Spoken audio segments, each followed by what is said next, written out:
راديو إيرنا.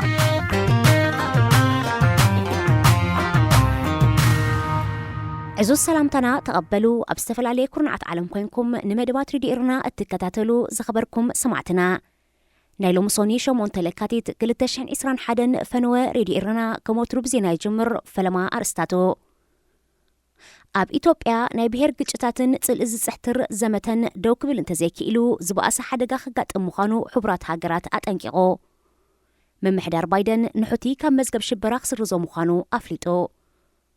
ኣብ ሶማል ሎሚ ክካየድ ዝነበሮ ምርጫ ኣባላት ባይቶን ፕሬዚደንትን ብሰንኪ ዘይምርዳእ መንግስትን ርእሰ ምምሕዳራትን ተሰናኺሉ هذه إذاعة إيرنا ዕለታዊ ዜና ኣብ ኢትዮጵያ ዝጓሃር ዘሎ ናይ ብሄር ግጭታትን ኣብ ብሄር ዘተኮረ ናይ ጽልእ ዘመተን ደው ክብል እንተዘይክኢሉ ኣዝዩ ሓደገኛ ኩነት ክፈጥር ከም ዝኽእል ኣብ ምክልኻል ዓሌትን ምጽናትን ዝነጥፍ ትካል ሕቡራት ሃገራት ኣጠንቂቖ እቲ ኣህጉራዊ ትካል ኣብ ሳልስቲ እዚ ኣብ ዘርግሖ መግለጺ ኣብ ብሄር ጥራይ ዘይኮነ ኣብ ሃይማኖት ዘተኮረ ምትፍናን ህዝብታት ኢትዮጵያ እናዛየደ ይመጽእ ከም ዘሎዩ ኣስሚሩሉ ኣብ ርእሲ እዚ ድሕሪ ሒደት ኣዋርሕ ኣብቲ ሃገር ዝካየድ ምርጫ ናዕቢ ግጭታትን ምትፍናንን ብሄራት እቲ ሃገር ከዛይድ ከም ዝኽእል ግምት ብዙሓት እዩ ኣብዛ ብናይ ብሄር ግጭታት ትሕመስ ዘላ ሃገር ኣብ ክልል ትግራይ እውን 4 ኣዋርሕ ሓሊፉ ዘሎ ደማዊ ኩናት ዓመታት ናብ ዝወስድ ካልእ መልክዕ ውግእ እናተሰጋገረ ይመጽእ ስለ ዘሎ ኢትዮጵያ ኣብዚ ዝቕጽል ዓመታት ብውግእን ወረ ውግእን ምምዝባል ሰባትን ጥሜትን እትልለ ሃገር ኮይና ከይትቕጽል ስክፍታ ብዙሓት እዩ ኢትዮጵያ ኣብዚ እዋን እዚ ኣብ 7 ካብተን 9 ክልላት ማለት ኣብ ትግራይ፣ ኣምሓራ፣ ኦሮሞ፣ ቤንሻንጉል ጉሙዝ፣ ደቡብ፣ ዓፈርን ሶማልን ተደጋጋሚ ናይ ብሄር ግጭታት ይቕጽል ኣሎ ምምሕዳር ባይደን ንሑቲ ናይ የመን ካብ መዝገብ ሽበራ ክስርዞ ምዃኑ ኣፍሊጡ ጸሓፊ ጉዳያት ወጻኢ ኣሜሪካ አንቶኒ ብሊንከን ብዛዕባ እዚ ኣሜሪካ ተወስዶ ተበግሶ ናብ ባይቶ ሃገሩ ከም ዘቕረቦ ኣፈኛት ናይቲ ክፍሊ ኣረጋጊጹ ምምሕዳር ባይደን ኣብ መዝገብ ግብረ ሽበራውያን ውድባት ካብ ዝሰፍር ገና ካልኣይ ወርሑ ንዘይኣውፀረ ሑቲ ክስርዞ ምዃኑ ዝገልጽ ዘሎ ኣብ የመን ዘሎ ሰብኣዊ ኩነታት ቀዳምነት ስለ ዝሃበ እምበር ኣብ ጉዳይ ሑቲ ዘሎ ፖሊሲ ስለ ዝተቐየረ ከም ዘይኮነ እውን ኣነጺሩ ምምሕዳር ትራምፕ ሓደ ወርሒ ካብ ስልጣን ቅድሚ ምእላዩ ንሑቲ ኣብ መዝገብ ሽበራውያን ውድባት ኣስፊርዎ ኣብ ቤተ መንግስቲ ዋይት ሃውስ ካብ ዝኣቱ ወርሒ ዘይመልአ ሓድሽ ምምሕዳር ባይደን ድማ ንሑቲ ኣብ ዝቐረባ መዓልትታት ካብቲ መዝገብ ክስርዞ ምዃኑ ይገልጽ ኣሎ ውሳኔ ምምሕዳር ባይደን ነተን ኣንጻር ሑቲ ንልዕሊ 6 ዓመታት ጽዑቕ ወተሃደራዊ መጥቃዕትታት ከካይዳ ዝጸንሓ ስዑድ ዓረብን ሕቡራት ኢማራት ዓረብን ዝሕጉስ ከም ዘይኮነ ተንተንቲ የረድኡ ብስዑድ ዓረብን ሕቡራት ኢማራትን ተመሪሑ ኤርትራ ትርከቦ ናይ 31 ሃገራት ልፍንቲ ኣንጻር ሑቲ ዝኣወጆ ኩናት 6 ዓመቱ መሊኡ እንትርፎ ሞትን ምምዝባልን ኣማይታ ሸሓ ሰለማውያን ሰባት ኣብ ባይታ ወተሃደራዊ ከም ፖለቲካዊ ዓወታት ከውሕስ ኣይከኣለን ንፖለቲካውያንን ወተሃደራውያንን ሚዛን የመን ዓብሊሉ ዝርከብ ሑቲ ድሕሪ እዚ ን6 ዓመታት ኣንጻሩ ዝተኻየደ ኩናት እውን እንተኾነ ንዝበዝሐ ክፋል የመን ተቆጻጺርዮ ዝርከብ ኣብ ሶማል ሎሚ ሶኒ 8 ለካቲት ክካየድ ዝነበሮ ምርጫ ኣባላት ባይቶን ፕሬዚደንትን ኣብ መንጎ ፌደራላዊ መንግስትን ርእሰ ምምሕዳራትን ብዝተፈጥረ ዘይምርዳእ ከም ዝተሰናኸለ ተሓቢሩ ስልጣኑ ሎሚ 8 ለካቲት ብወግዕ ዘብቅዕን ንኻልኣይ እዋን ድማ ክምረጽ ዝደልን ፕሬዚደንት መሐመድ ዓብዱላሂ ፋርማጆ ዝሓለፈ ሰሙን ኣብ ዝተኻየደ ምምኽኻር ቅድመ ምርጫ ብዙሕ ዕድገታት ብምግባር ከም ዝጸዓረ እንተኾነ ብሰንኪ ገለ መራሕቲ ርእሰ ምምሕዳራት ከም ዘይተዓወተ እዩ ኣንፊቱ ኣብቲ ዝተኻየደ ናይ ቅድመ ምርጫ ዘተ ከም ኣውራ ዕንቅፋት ኮይኖም ዝርቅሑ ዘለዉ መራሕቲ ርእሰ ምምሕዳራት ጁባላንድን ፑንትላንድን እዮም እቲ ኣብ ምርጫ ሶማል ንኸይሳተፍ ብኬንያ ምድፋእ ይግበረሉ ከም ዘሎ ክውቀት ጸንሐ ፕሬዚደንት ርእሰ ምምሕዳር ጁባላንድ ኣሕመድ ማዶበ ብወገኑ ኣብቲ ዘተ ብሰናይ ድሌትን ሓቀኛ እምነትን ከም ዝቐረበ ብምጥቃስ ብሰንኪ ፕሬዚደንት ፋርማጆ ክዕወት ከም ዘይከኣለ ቤት ጽሕፈቱ ኣብ ዘርግሖ መግለጺ ወቒሱ ኣብ መወዳእታ 2020 ክካየድ ዝነበሮ ምርጫ ሶማል ናብ 8 ለካቲት 2021 እኳ እንተተሳሕበ ሕጂ እውን ብሰንኪ ዘይምርዳእ ፌደራላዊ መንግስትን ርእሰ ምምሕዳራትን ክናዋሕ ተገዲዱሎ እዚ መንጎ መራሕቲ ሃገር ተፈጢሩ ዘሎ ዘይምርዳእ ነታ ኣብ ሰንኮፍ እትርከብ ሃገር ብዝበኣሰ ናብ ጸጥታዊ ሓደጋ ከውድቓ ከም ዝኽእል ተንተንቲ የመልክቱ ዝኸበርኩም ሰማዕትና ዜና ኣብ ዝተፈጺሙሎ ዝቕጽል መደብና ወትሩ ሶኒ ቦይኑ ስሌማን እናተዳለወ ዝቐርብ መደብ ጨና ኣዳሚ ክኸውን ሰናይ ምክትታል راديو إيرنا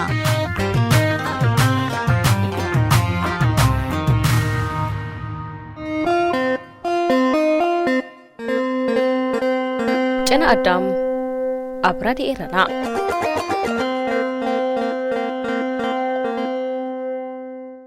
ክብራት ተኸታተልትና ናይ ሎሚ ትሕዝቶ መደብ ጨና ኣዳም ስዒቡ ክቐርብ እዩ ምሳኹም ዘለኹ ወይኒ ሱሌማኒ ክትከታተሉ ብኽብሪ ይዕድም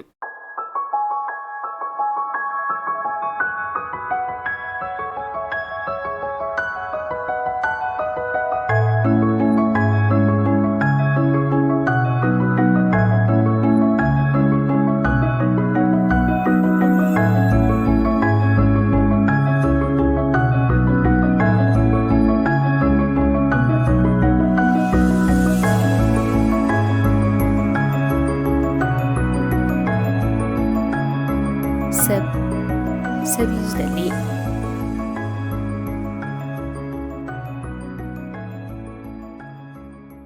ብትሑት ድምፂ ጀሚሩ እናበርትዐ ዝኸይድ ድምፂ ክላሲካል መፀውዒ ናይ ሞባይለይ ክድውል ሰማዕክዎ እንተኾነ ሞባይለይ ኣብ መደቀሲ ክፍሊ ኮይና ትድውል ስለ ዝነበረት ኣነ ድማ ኣብ መቐበሊ ጋይሽ ማለት ኣብ ሳሎን ኮምፒተር ሒዘይ ይሰርሕ ስለ ዝነበርኩ መንዳዩ ምሸት ምድሪ ዝድውል ፀኒሐ ክምላሰ ብምባል እናሰማዕክዋ ስቂለ እሰርሕ ነበርኩ እንተኾነ ሞባይለይ ፀውዒታ ምስ ወድአት ከም እንደገና ክድውል ጀመረት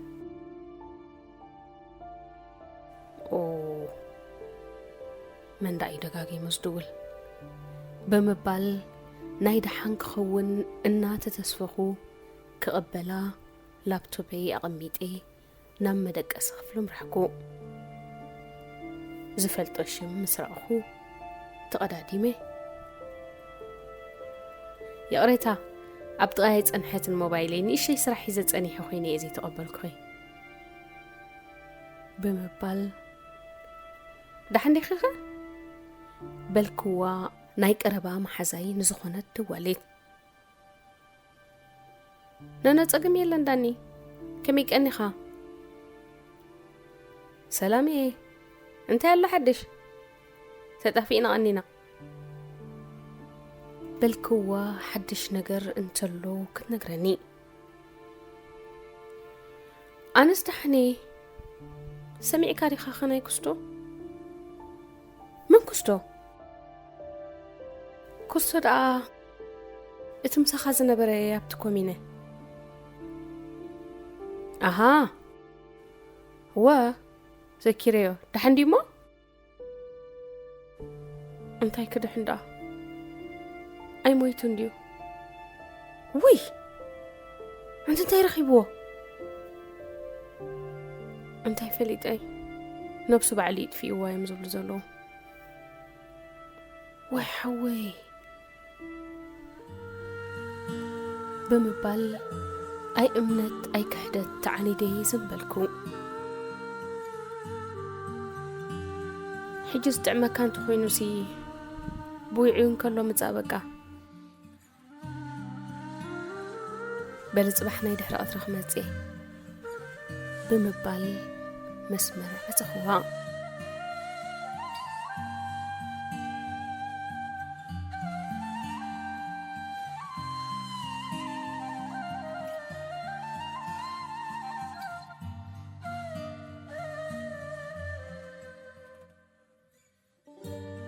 ዳርጋና 4 ዓመታት በኣካል ከይተረኣኣና በመፅናሕና ኣነ ብናይ ትምህርቲ ጉዳይ ካብቲ ብሓንሳብ ንቕመጠሉ ዝነበርና ሓውሲ ከተማ ገዲፈዮም ናብ ካልእ ዓብ ከተማ ስለ ዝቐየርኩ ብድሕሪ መቕያረይ ብስራሕ ምኽንያት እንተዘይኮይኑ ክበፅሖም ኢለይ ኣይተመለስኩዎምን ብዙሕ ሓሰብኩ ንሱስ ከይድሉ ኣምላኽ ኣብ ገነቱ ይቀበሎ ከም ሰብ መጠን ግን ብሓንሳብ ኣብ ሓንቲ ዓዲ ንቕመጥ ከም ዘይነበርና ንኻልኣይ ግዜ ከይተራኸብና ንሓዋሩ መፍልላይና ኣሕሰነኒ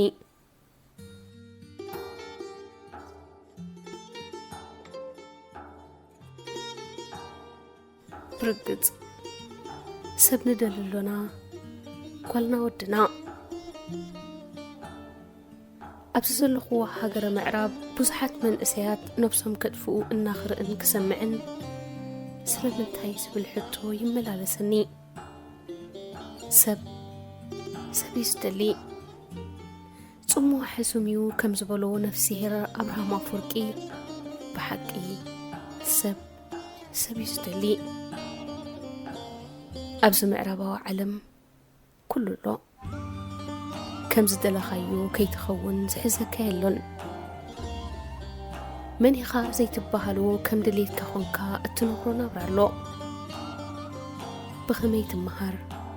درجات وسخ تسرح جنزب تحز نفسها تغير دلايكات بلع تستن تخدنن حقوس كنيلن بهلن لمدن إيروبا كوتا كفل علاماتن بهلن لمدن سدتيناتات مجد أم إنك أبي بهجن حساب مسوقع سلز حنجد زفت أرسنا أمره نوتي بينها أب كل من لقى تسبب جزام استعتخا حدي ويحنتي سقع زخنكا حوي ويحفتي لا يوشتغا تغطي التكافلو تسئن نحلو بخاك تزنقع تفتن كتكلاك الكاب تصاطي حنساب تعود حنساب تسعر تبلع لتحتي كم زنا بلنا نك على سالونا كنرقا نزانا يسدت نفسي هذه إذاعة إرنا أنكي تنسيين خركب مكينا العلي دحرنا كل 9 ساعات قعزو بسلام نابتني حزنات درش بصحكو كل فلاتيو تأكيبو أسألو أبك الميت تنتلتلو مسرا أخوو مليسو كبدي حفحف بلني بدنقات انحرانا أبزلو مجزي سب كاب حميم ميتو تقتلو تحنيقو أما يتقلقو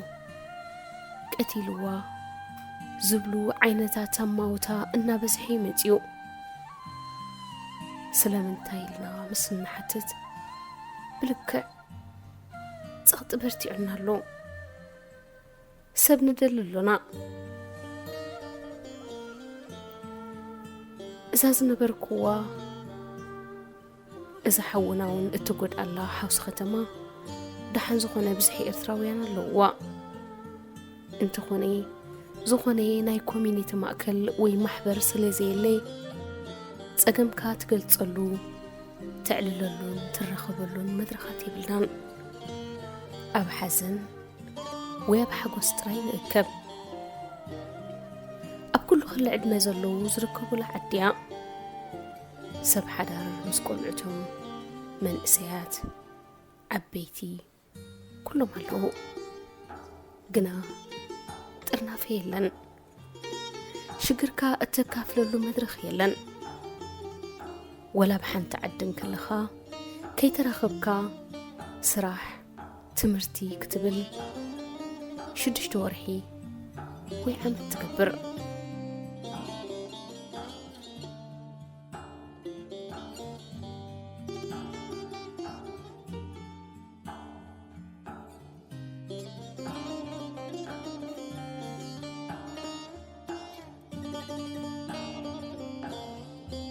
دحر سالستي ريسا كاب حكم الناس لازمت ايه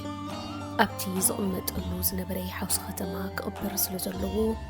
كل سبت أكيبو حمد أدام البيسوو أملاخ أبي مانا إيدو يكأبل ميلو أفانيو دحر قبري مقبل قايش كخون نابتدالو الدراش أمرحنا مسانا زنبرو ناي امنة أبو بارخوت دحر مقبار سب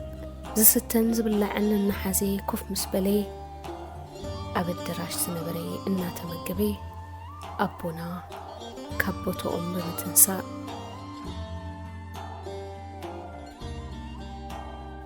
حراين بقار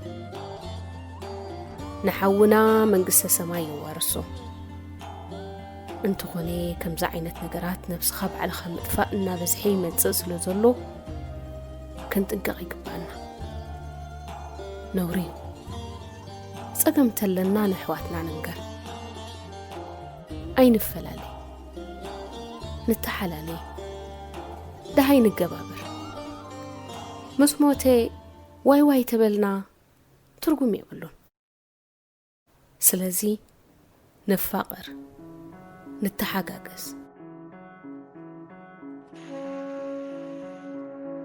النابلو معدنان قنحنان أبونا زرب مسودقو بعدمي عبيز بلد سبيتي ناب قدمة الدراش بممصاء أبقشي أنا خزارب دليل لخوف قدلي إلى نبقشي فقد حرمحتات أنا بزو بعد مزعب أخي أدي أمي أنت خوني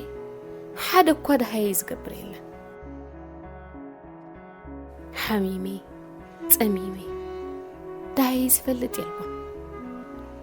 سمس موتنتاي كعبسي واي مبال كله بهوتو انت زي بصح كايو انت زي رديق كايو أجوخان تزيل كايو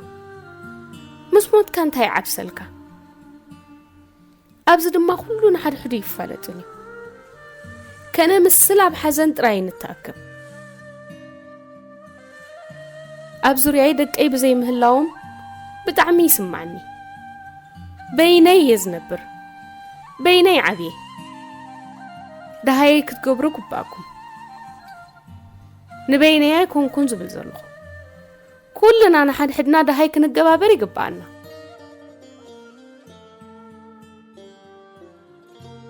بحرك أنا الندرن توتوز نبرت قالات معرخ ندي سب كتنت سب كم زدلي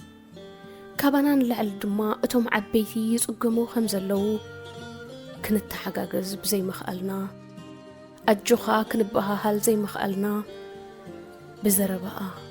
نزو كلو تأكيبو زنبر سب كساب زنبع قبرتو نساو النبعلا حنقنق بمبال مزراب كساب تسئن كونت كفلي زحفتي أبونا كف كتب النقروا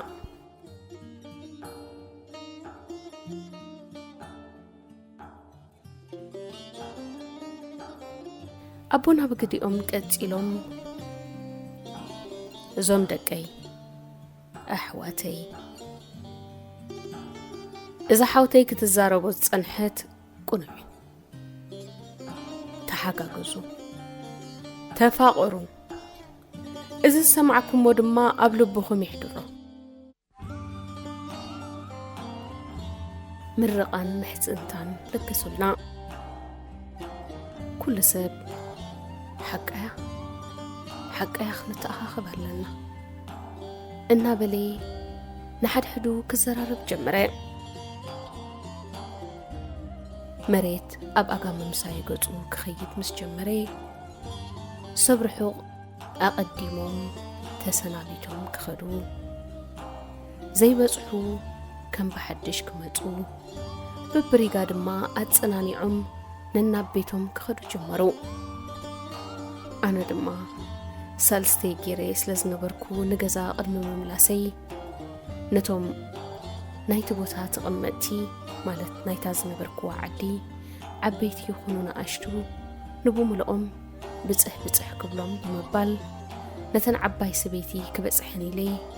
نجزأنا مرحكو جزأن مسمتاكو أمنات حقيسن بونكن ستين خمتاك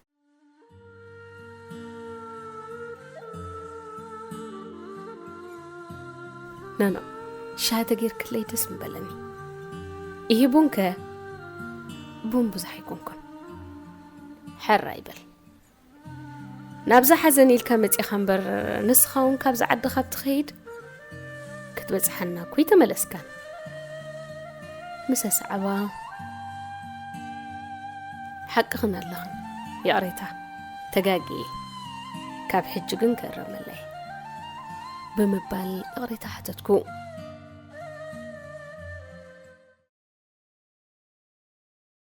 صقم يبلون زودي أي تحممو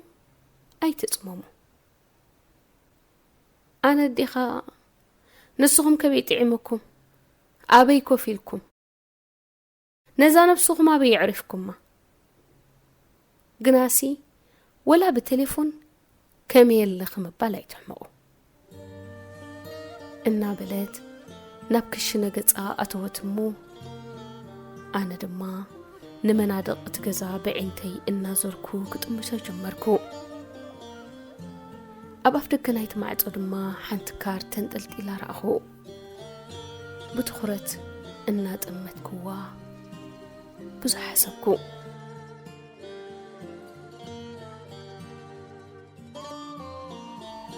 مخنياتو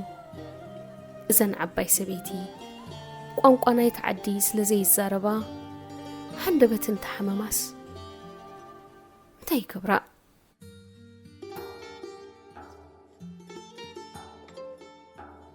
اتا كارد ناي سلست مكاين سئلي سنبرعا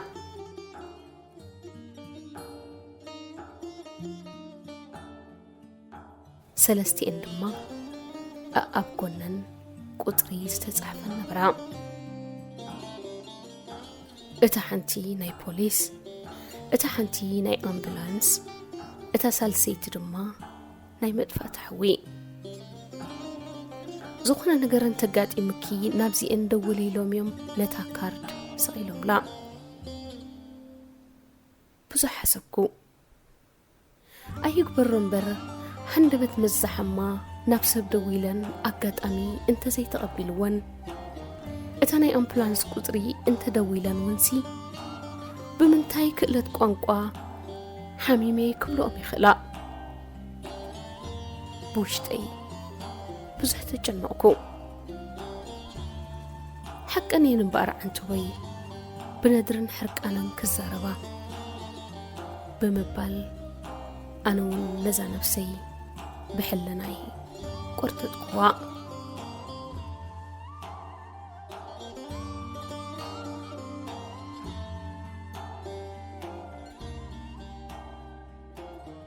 درو شافلي حس كمم زلاتا طعمت شهنا ستنا بزح عللنا حنتن زي تغيرن لبو انجن ازوم دقي تفقروا تراخوا اعللوا إهن مهين تباهلوا اي تباسوا اي تجنقوا مريت نرؤسي لي ازوقه كل نجر حلافيو تبل يا ميرا مرقان لبوان تحنقيتي سلام كني تباهينا تفللنا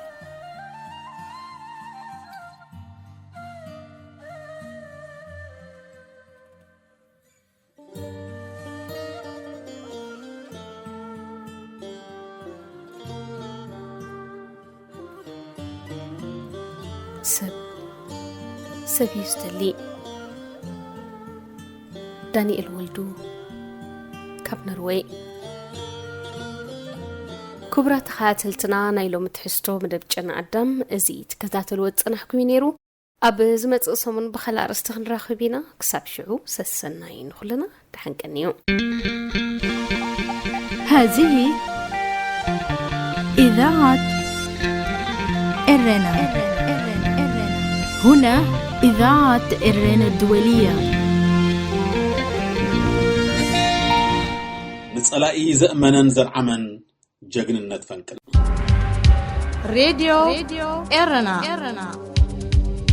راديو إرنا كاب كتما باريس محلالف في إرتوران غازت إنياتا زدالو نتسا راديو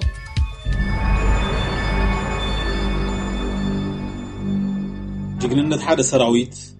منفعاتون حمقون حيلون دخامون كاب السعري أبتو كيناتو عيلو بستسعر حيلي كزنتون كله زيادة أنا بحكي غرب جيجننت كاب على كاب كتقلصو زتقات مكات صلاقي كمسكرر كان كله يمكرو مسرع الدرج مسلاسة عمتات سلست واقعنايو حيلن دخامن أهارتاتو فلالينا سمعناها يرنا ንሱውን ብተመሳሳሊ መገዲ ኣጽኒዕና ነይሩ ዕጥቂ ጸላኢ ሓያልን ዘበናውን ምንጭ ሰውን ተተኮስቱን ባሕሪ ብዝሒ ሰራዊቱ ሽሾንጎ መዳን ክነስግን ካብ ጸላኢኦም ዝዓጥቁን ካብኡ ዝቕለቡን ሓይልታት ሓርነት ብልዑል ተወፋይነትን ጽንዓት ዕላማን ሓደን 10 እናገጠሙ ኣብ ዝተናውሐ ቃልሲ ኣንበርኪኾም ስዒሮሞ ብጀግንነት ደቂ ኣንስትዮና ዝተደነቑ ሰራዊት መግዛእቲ ብማሕዘል ነብሪ ዝዓበያ ጀጋኑ ክብሉ ድኒቖምዋን ብትብዓትን ተወፋይነትን ተጋድልትና ዝተረትዐ መራሕ ደርግ መንግስቱን ነቲ ኣብ ማዕርፎ ነፈርቲ ሰንበል ብጅግንነት ዝወደቐ ጅግና ኣባል ኮማንዶና ተጋዳላይ ገብሪ ህይወት ወድረጋሒት ብኽብሪ ክቕበር ኣዚዙ ጅግንነትካ ብጸላኢኻ ክዝንቶ ክትሰምዖ ሓበኒ ብዛዕባ እቲ ን30 ዓመታት ዝተኻየደ ሓርነታዊ ኩናትን ጀግንነት ህዝቢ ኤርትራን ገዛእትና ነበር ወተሃደራትን ፖለቲከኛታትን ስርዓት ደርግ ብዙሕ ጽሒፎም ልዮም ኣብ ጽሑፋቶም ዘዝመስሎም ትንተና እኳ እንተሃብሉ ንሃገራዊ ፍቕሪ ህዝብናን ንትብዓትን ቆራጽነትን ሰራዊትናን ግን ክሕድዎ ይከኣሉን ብዛዕባ እዚ ሕጂ ንዝክሮ ዘለና ስርሒት ፈንቅል ኣባላት ሓይሊ ባሕሪ ኢትዮጵያ ገማግም ባሕርን ሓይሊ ባሕሪ ኢትዮጵያን ብዘርእስቱ መጽሓፍ ሓይሊ ባሕሪ ኢትዮጵያ ንጅግንነትን ትብዓትን እቲ ንባጽሕ ሓራ ዝገበረ ሰራዊት ዝቦይ ግንባር ብምግላጽ ኣብ ኤርትራ ንዝወረዶም ታሪኻዊ ስዕረት ተኣሚኖም ኣለዉ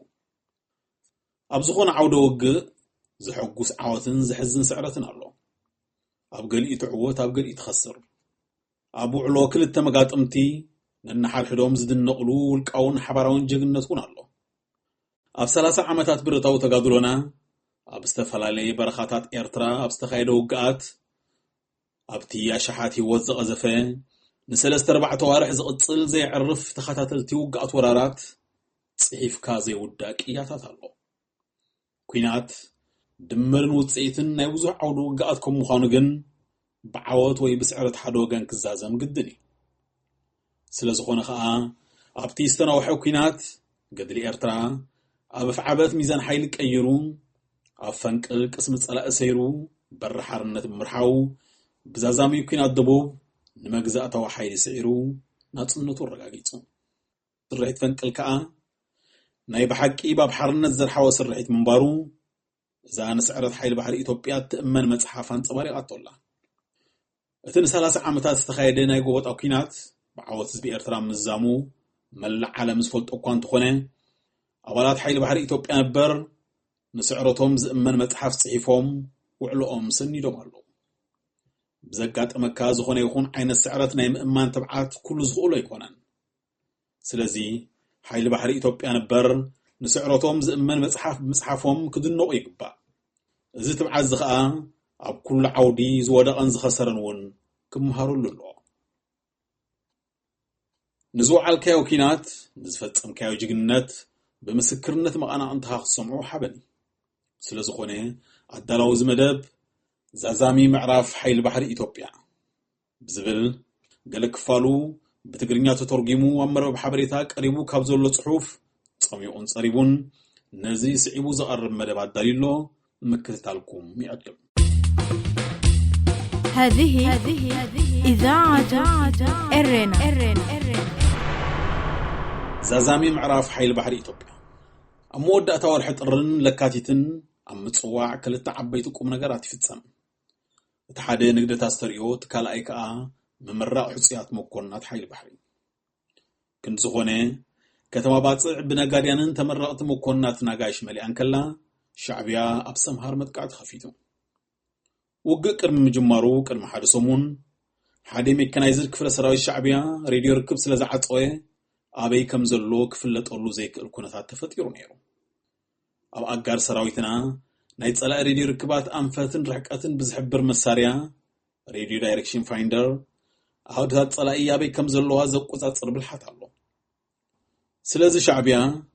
ሬድዮ ርክባት ሓይልታቱ ዓጽዩ ምንቀሰቓሱ ሰዊሩ ጊዜን ወቕትን መሪጹ መጥቃዕቲ ምጅማሩ ነቲ ውግእ ማዕረክ እንደይ ከም ዝተዳለወሉ ዘመልክት እዩ ሰማይ ሰምሃር ብግመ ተጎልቢቡ ስለ ዝነበረ ነፈርትና ኮለላ ክገብራን ንሜካናይዝድ ኣሃዱ ሻዕብያ ክከታተልኦን ኣይከኣላን ብሸሞንተ ለካቲት 1990 ረቡዕ ሰዓት 1 ናይ ለይቲ شعبيا أب عد شما وقع كفيتو اتوبوتا سراويتنا بلمود 70 كلتنا بلا يتصوعوا اتوقع تانك مستانك بي ام مدفع مس مدفع كوينو مرير نيرو شعبيات ياب 1977 باصعن محز زقاطمو فشلت نخيدقم الله زبال حيلي بتغنبر اسليفو اب عد شما زنبر سراويتنا قداي موتن مقصلتن كوينو تبتاتينو نصبحيتو 5 ساعات 4 مسمر اسمر باصع تقوريتو بيت صحفت حيل بحرناون اتحبريتا شعون شعي بصحوا دهر ز حبريتا استرأي ازي زي لمود نغرون كتقاس يكال اقدمهم بوتدرنا زغلغلو نحيل بحر مغبز زملالسو اتو تخلو قبر مدهن استبحلو مرح مكينا كم مقدس مراك ملسو تقدلو مكينو بيت صحفت حلافي استخ مكونن تطوابيلهم كأتو اتو تخلو زي تأدنا تخصن كله بماكلو قب دفرس سنتيوم زحالفو زنبورو حيال 7 ايام نيرو انتخونه نتي امونغو مصوعنا اسمران استخفتن سراويت ኢትዮጵያ هندبت زخونن وقسي كحلفو يكالون نصوم نو كوماندر تسفاية تدسه اب از حيل بحر مصوع حلاف استاف مكونن نسعب صبصب اقريبهم له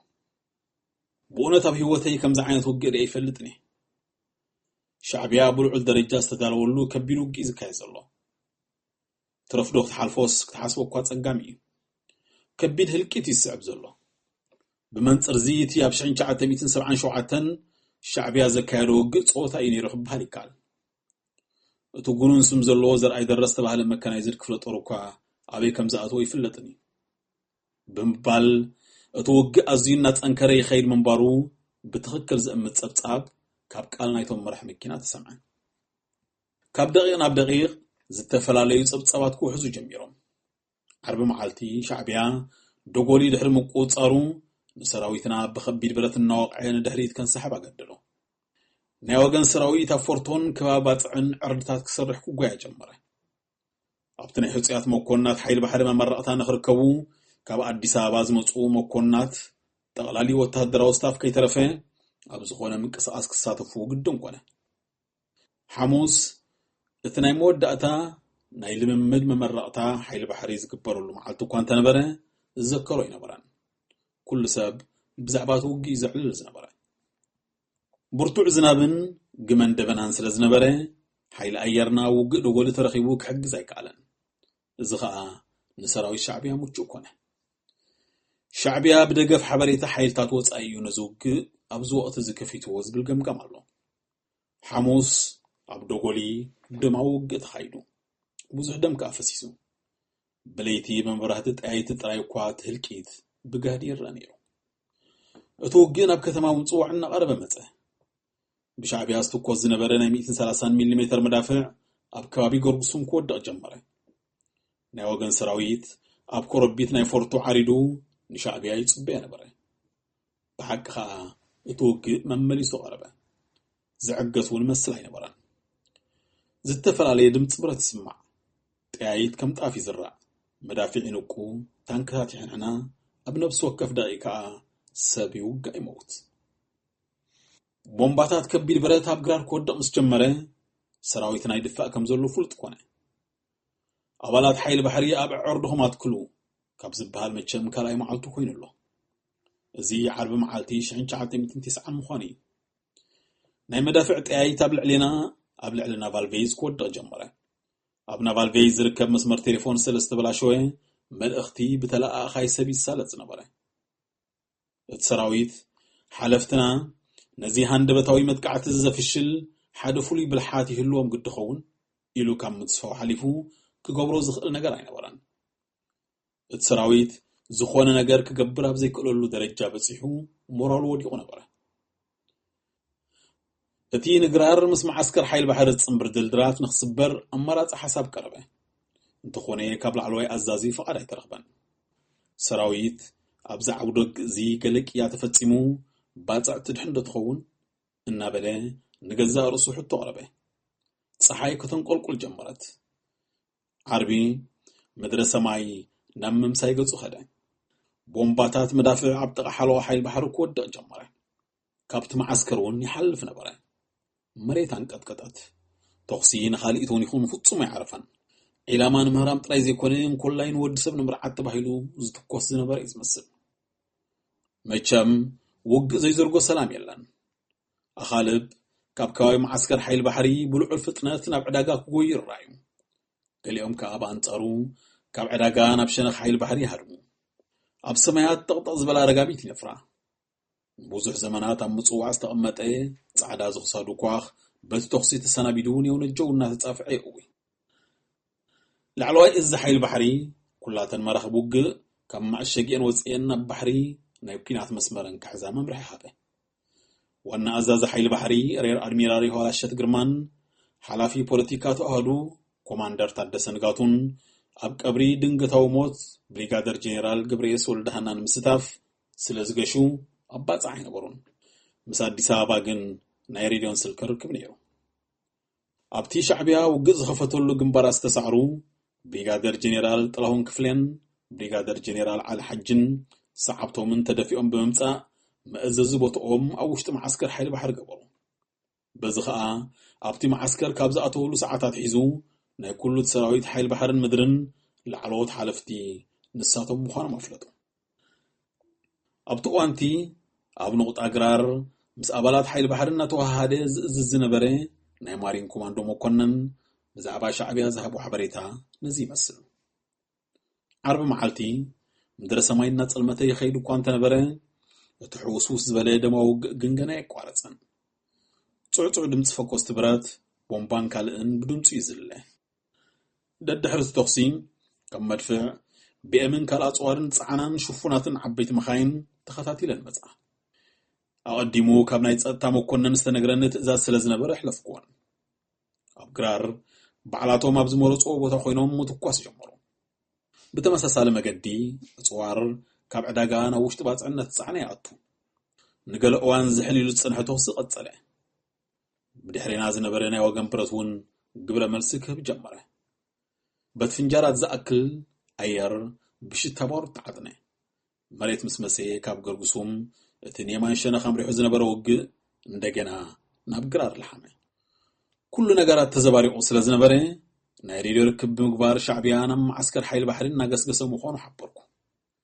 ለይቲ ብተኽሲ ክትናዋፅእ ሓዲራ ወጋሕታ ቐረበ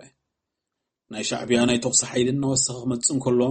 ናይ ወገን ግብረ መልሲ ግን እናነከ ይኸደ ኣብ ኣጋመንጉሁ ብስምምዕ ዝተገብረ ክመስል ኩሉ ነገር ጸጥ በለ ብርሃን ቦትኡ ካብ ጸልማት ተረኪቡ እቲ ወርቲ ግማይ ጨው ዘይፍለዮ መዐደኒ ጨው ግራውቲ ሰሊና ናብ ደረቕ ጎልጎል ተቐይራ እቲ ግራውቲ ጨው ማይ መሊእ እኳ እንተዝነብር ንሰራዊት ጸላኢ ብኡ ክሓልፍ መጸጎማ ነይሩ ኣርያዕካ ምርኣይ ኣብ ዝተኻእለሉ ኣብ ሰፊሕ ሜዳ ተሰሪዖም ዝመፁ ብዙሕ ወታደራት ክረኣዩ ጀመሩ ከም ጻጸዮም ሓሰኽሰኽ ዝብሉ ብሸነኽ ምዕራብ ዝነበረ ናይ ወገን ብሬን ክትኩሰሎም ጀመረ ፊት ንፊት ዝመጽእ ናይ ጸላኢ ይኹን ናይ ወገን ሰራዊት ከም ገስጋሲ ሓይሊ ስለ ዝተቖፅረ እቲ ተኽሲ ቐጸለ እዞም ናባና ገጾም ዝገስግሱ ዝነበሩ ግን ግብረ መልሲ ይሃቡን ትሚሎም እናወደቑን ነተንስኡን ይቕጽሉ ብህፁፅ ተኽሲ ደው ይበል ናትና እዮም مستبهل إنا دما تخصت أطوابنا هذه إذاعة إرنا نيوغن وتهدرات كوحز جمرو شعبيا كابستقاء صورو زباتات تخصيفنو نبره نابتي معسكر نزموتو أبالا سراويت زدخمو حنكسكس زبولون استبساجعون نبرو كل نقرات حنفش فشيليو تي كاب كربار حك أستقوز نبرت أعيد ተደራራቢ ስለ ዝነበረ እቲ ኩነታት እናኸበደ መጽ ካብቲ ምድብ ናትና ካብ ወጋሕታት ሒዙ ሓደ ቢኤም ይትኩስ ነበረ እንተኾነ እቲ ካልእ ሙሉእ ለይቲ ክትኩስ ዝሓደረ ጽዋር ብምሉኡ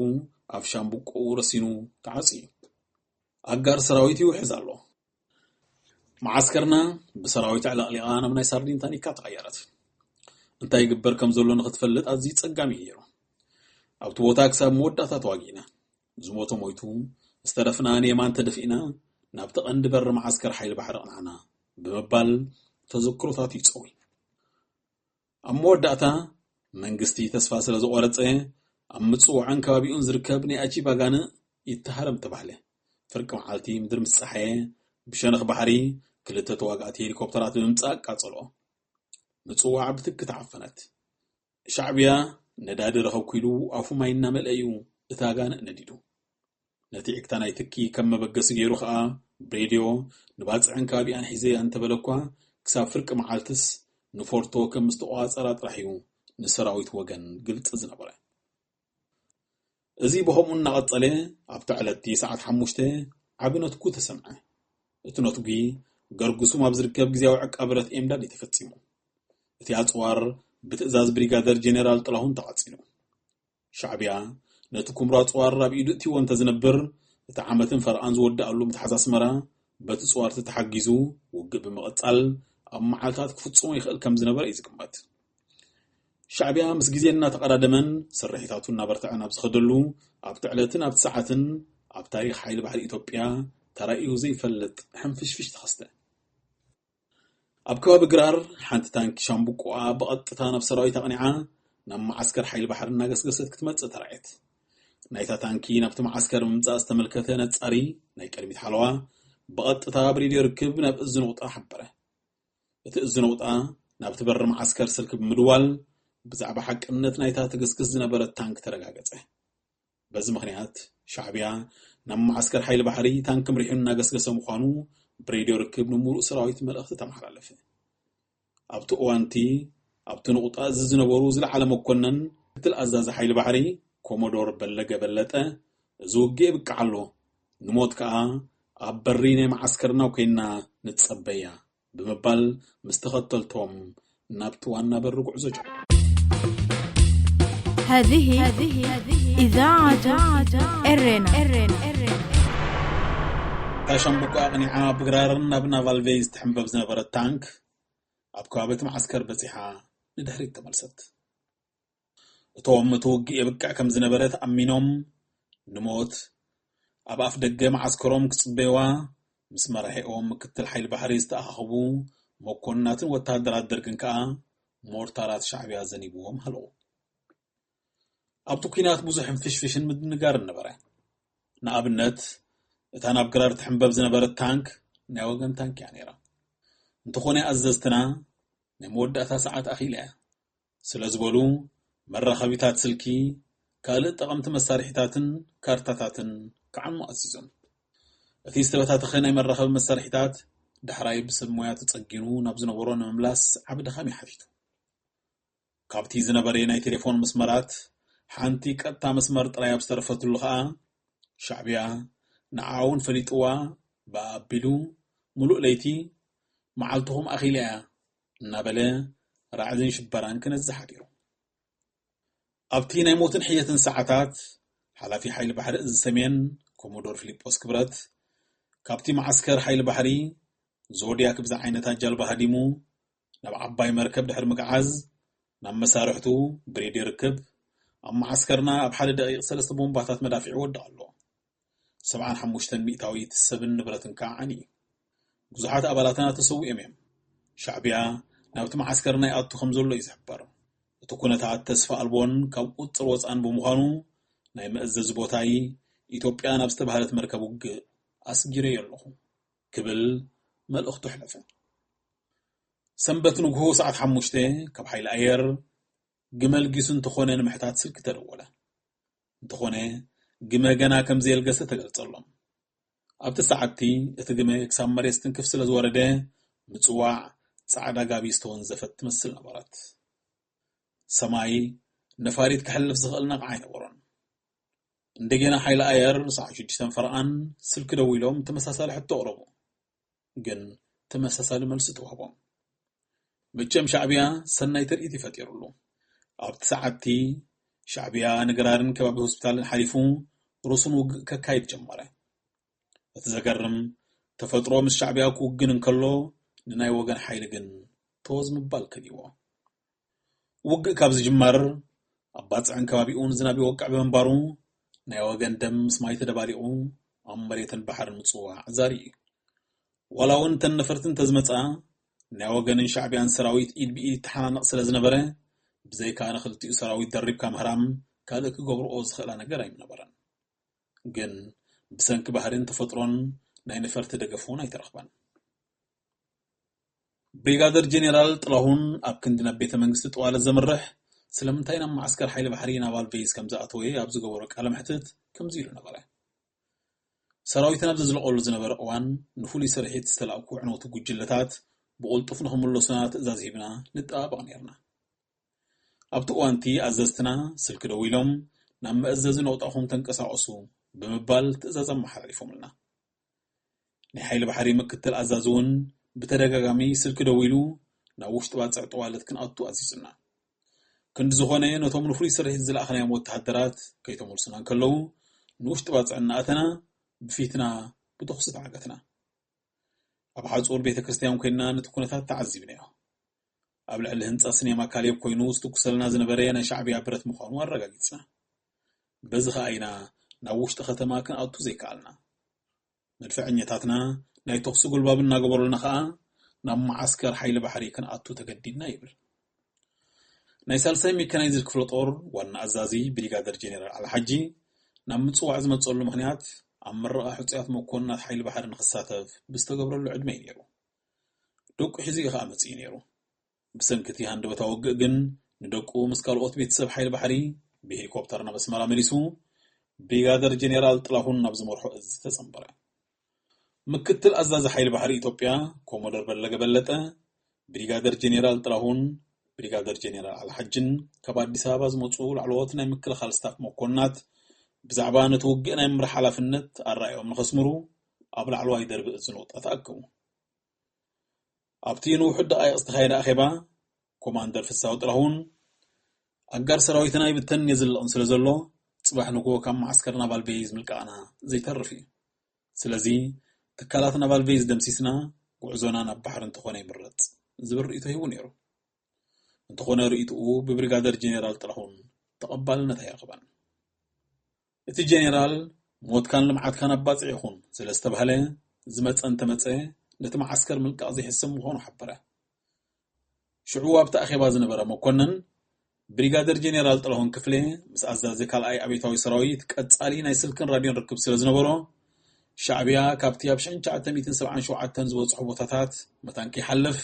ሰራዊት ክለኣኸልኩም እዩ ዝብል እንኮላይ ናይ ሊቀመንበር መንግስቱ ሃይለማርያም ጥብቂ ትእዛዝ ስለ ዝነበሮ ወላውን ብመኮንናቱ ንኸዝልቑ ተደጋጋሚ ምሕፅንታን ተቐረበሉ ክሳብ ረዳት ዝመፁና ኣትኪልና ክንፅበለና ብምባል ኣቕበፀ ቀዳም 10 ለካቲት 1990 ኣስታት 150 ዝኾኑ ፍሉይ ኣሃዱ ኣባላት ስፓርታኪያ ካብ ዓሰብ ናብ ዳህላክ ንረዳት ተላኩ ካብ ዳህላክ ብ1036 ዝመለለይኣ መሬት ክትንክፍ ብእትኽእል መርከብ ተጓዒዞም ከዓ ፍርቂ ለይቲ ናብ ማዓስከር ናባል ቤዝ ኣተዉ ረጊጾሙ ኣብ ዘይፈልጡን ኣብ ዘይተለማመዱ ቦታን ኣትኪሎም ጠጠው ከም ዝብሉ ተገብረ ተኾነ ንሒደ ሰዓታት ካብ ምውጋእ ሓሊፎም ንሻዕብያ ክዓግትዎ ይኮነሎምን ኣብ መንጎ ዝኹነታት እዚ ከዓ ካብ ላዕለዋይ ሓላፊ ንውጋኣት ቀዳምነት ተዋሂቡ እቲ ሰራዊት መርከብ ይውፃእ ዝብል ትእዛዝ ሓዘል መልእኽቲ መፅአ እታ ብሌፍተናንት ኣዲሱ መኮንን ትምራሕ ምድሪ ትትንክፍ መርከብ ኤልሲቲ 1035 ውጋኣት መታን ክትወስድ ኣብ ክለብ መኮንናት ብልምዲ ኣድሚራል ጀቲ ተባሂሉ ኣብ ዝፅዋዕ ቦታ ተጸጊዓ ቁመት ኣዛዚ ናይታ መርከብ ነቲ መጸጊዕ ቦታ ጋሻ እዩ ነይሩ ቅድሚ ሽዑ እውን ነቲ ቦታ መራኽብ ተጸጊዕኖ ይፈልጣን እየን እቲ ባሕሪ መሊኡ ስለ ዝነበረ ኣብ ጉቡእ ቦታ ጠጠው ኣይበልዋን ቆጥቋጥን ኣእማንን ኣብ ዝበዝሖ ቦታ ይኣጠጠው ኢና ብዘይካዚ ኣብ ትወፀሉ ዝግባእ ሰዓት ባሕሪ ስለ ዝገሸ ዓብ ሽግር ተፈጥረ እቲ ክለብ መኮንናት ከም ጊዜያዊ መደበር ጥዕና እዩ ዘገልግል ዝነበረ ኣብኡን ከባቢኡን እግሩ ዝተሃርመ መዓንጥኡ ዝተዛሕዘሐ ኣዒንቱ ዝጠፍአ ብዙሕ ሰብ ስለ ዝነበረ ነዚኣቶም መፅዓን ቀዳምነት ክወሃብ ዝግባእ እዩ እንተኾነ ነቶም ውግኣት ፅዒና ቅድሚ ምጋሳ ድሮቱ ውግእ ኣብ ከባቢቲ ናይ ቀደም ሓይሊ ባሕሪ ኮሌጅ ዝነበሩ ህንፃታት ክበፅሕ ከኣለ ኣባላት ሻዕብያ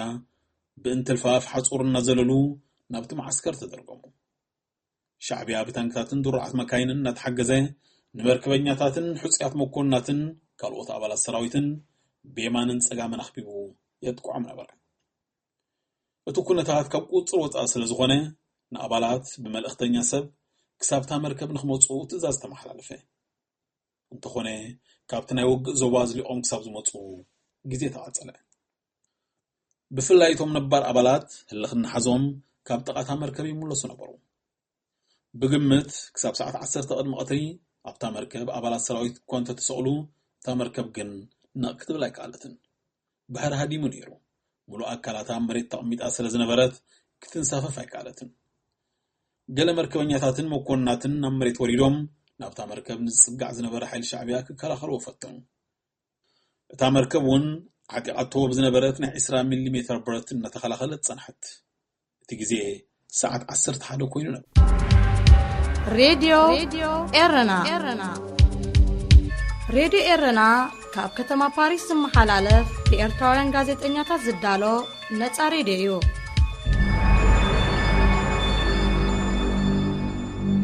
ካብቲ ሻዕብያ ዝትኩሶ ዝነበረ ሰንጣቕን ተቐጻላይን ቦምባታት ገሊኡ ይዕክስ ብምንባሩ ሰባት ምስቲ ቦምባታት ገጽ ንገጽ ተፋጢጦም ይጠማመቱ ነበሩ ኣብቲ ወቕቲ እቲ ነቲ ክስተት ዝተመልከተ ናይ ሓይሊ ባሕሪ ኮማንደር ተስፋይ ታደሰ ሞትን ህይወትን ብሓደ ዝተራእዩ ብምባል ይገልጾ ኣብታ መርከብ ዝነበሩ ኣባላት ነፍሲ ወከፎም ተኹስ ቀጸሉ ኣብ ሙሉእ ማዓስከር ውግእ ይካየድ ነበረ ኣብ ከባቢ መንበሪ ገዛ ቤተ መንግስቲ ሪድ ኣድሚራል ዓሪዶም ዝነበሩ ኣባላት ሓይሊ ባሕሪ ብሸነኽ ሞቢል ቆሪጾም ዝኣተዉ ኣባላት ሻዕብያ መብዝሕቶም ተደምሰሱ እቲ ውግእ ኣብ ከባቢ ክለብ መኮንናትን ቤተ መንግስትን ቀጸለ እቶም ብጎኒ ቆሪጾም ዝመጹ ከዓ ነታ መርከብ ብታንክ ሃረምዋ ኣብ ሰዓት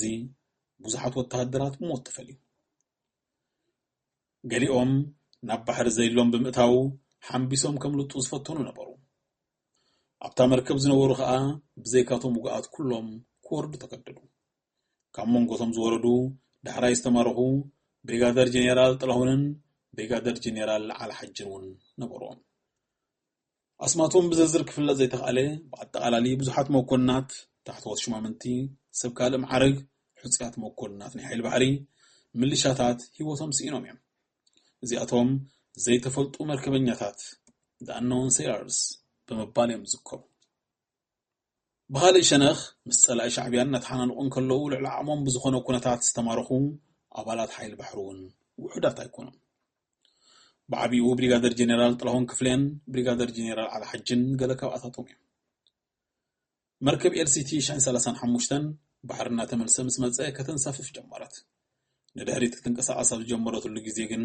ሻዕብያ ብዝተኮሶ ከቢድ ብረት ክፍሊ ሞተር ኣትሃርመ ይኹን ዳ እምበር እታ መርከብ ዘይሰብን ዘዋራይን ኣብቲ ባሕሪ ምንቅስቓሳ ቀጸለት ላዕልን ታሕትን ክትብል ውዒላ ኣማሲኡ ንፋስ ደፊኡ ናብ መሬት ጠቕደቐ ምድሪ ትትንክፍ መርከብ 35 ከዓ ናይ ታሪክ ምዕራፋ ኣብኡ ተዛዘመ ድሕሪ ናይ 3 መዓልታት ውግእ ሰንበት ሰዓት 11 ቅድሚ ቀትሪ ብቐዳምነት መደበር ሓይሊ ባሕሪ ባፅዕ ናቫል ቤዝ ሙሉእ ብምሉኡ ኣብ ትሕቲ ምቁፅፃር ሻዕብያ ወደቐ بسنبت مشت مدرب التنكف مركب وجي LCT 36 ናይ ስፓርታኪያ ፍሉይ ሰራዊት ካብ ዳህላክ ናብ ድሕሪ ምጽዋዕ ብካርታ ባሕሪ ኣብ ዝተጸንዐ ቦታ ኮርዱ ንጸላኢ ከጥቅዑን ተመደበ እንተኾነ ኣብቲ ከባቢ ክወጽሑ እኳ እንተኽኣሉ እቲ ብርትዐ ናይ ተኽሲ ዘርዕድን ዝበርገግን ስለ ዝነበረ እቲ ሰራዊት ካብ መርከብ ክወርድ ኣይከኣለን ኣዛዚ ናይታ መርከብ ሰራዊት ካብ መርከብ ምውራድ ከም ዝኣበየ ንኮሞደር ፊሊጶስ ክብረት ሓበሮ እቲ ኮሞደር ከዓ ላዕለዋይ ኣካል ንሕና ከም ዘይተዋጋእና ይዛረብ ስለ ዘሎ ዝገበርካ ጌርካ ውርዶም ዝብል ትእዛዝ መሓላለፈ እንተኾነ እቲ ሰራዊት ከም ማዕበል ተላዕለ ኣይወርድን ካበለ እቲ ሰራዊት ብዙውን ኣይብቃዕን ነቲ ኣዛዚ ያገዲዱ ነታ መርከብ ናብ ዳህላክ ከም ትምለስ ገበራ ብተወሳኺ እታ መርከብ ናይ ራዳርን ሓደ ሞተርን ምብልሻው ስለ ዘጋጥማ ሙሉእ ለይቲ ናይ ሬድዮ ርክብ ኣቋሪፃ ነይራ ንብሪጋደር ጀነራል ተሾመ ድጋፍ ክገብር ዝተኣዘዘ ሰራዊት ከዓ ካብ መርከብ ምውራድ ስለ ዝኣበየ እቲ ጀነራል ድጋፍ ከይረኸበ ተረፈ ብዝኾነ መወዳእትኡ ማዓስከር ሓይሊ ባሕርን ባፅዕን ስለ ዝተታሕዘ مستن استرفا مراخب تتحيزكا قعزونا بدهلا كونه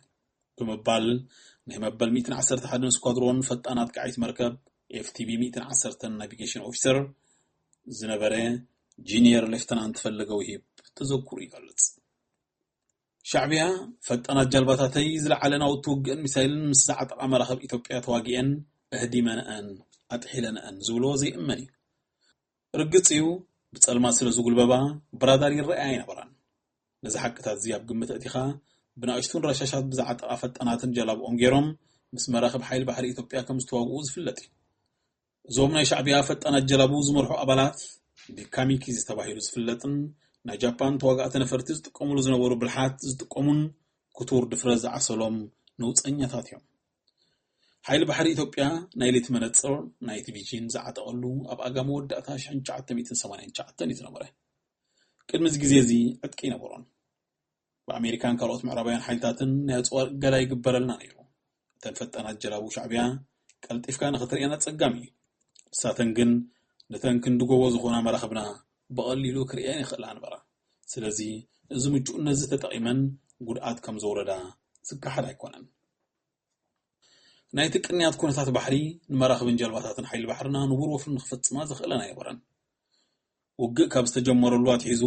ምናልባት ንዝተወሰነ ሰዓታት ይህድእ እንተበለ እምበር ማዕበል ባሕሪ ከም መንደቕ ተገቲሩ ኣብ መሬት ንዝዋግኡ ዝነበሩ ኣባላት ከይተዝልቑ ኣብ ዘለኹም ጠጠው በሉ ዝብል ዝነበረ እዩ ዝመስል ብሓቂ እቲ ማዕበል እውን ከም ግመን ዝናብን ምስ ሻዕብያ ተደራሪቡ ጸላኢ ብምዃኑ ተዋጊእና እዩ ኣቐዲሙ ብዝነበረ ሓበሬታ ወተሃደራዊ ስግኣትን ስክፍታን ስለ ዝነበረ ነፍሲ ወከፍ መርከብ ውግእ ን15 መዓልቲ ዘጽንሕ መግበር ትሕዝን ብካርታ ዝተደገፈን ኣብ ዝተሓበረቶ ዞባን ኮለላ ክትገብርን ትእዛዝ ተመሓላሊፉ ነይሩ እንተኾነ ኩሉ ከምቲ ዝተወጠኑ ከይተፈጸመ ሻዕብያ ንማዓስከርና ባልበይዝን መላእ ምጽዋዕን ስለ ዝተቋጸሮ መራኽብ ኢትዮጵያ መዐሸግን ድጋፍ ዝህብ ትካልን ስለ ዝሰኣና ኣብ ዳህላክ ነኹራ ጊዜያዊ ማዓስከር ክገብራ ተገደዳ ሬድዮ ኤረና ሬድዮ ኤረና ካብ ከተማ ፓሪስ ዝመሓላለፍ ብኤርትራውያን ጋዜጠኛታት ዝዳሎ ነፃ ሬድዮ እዩ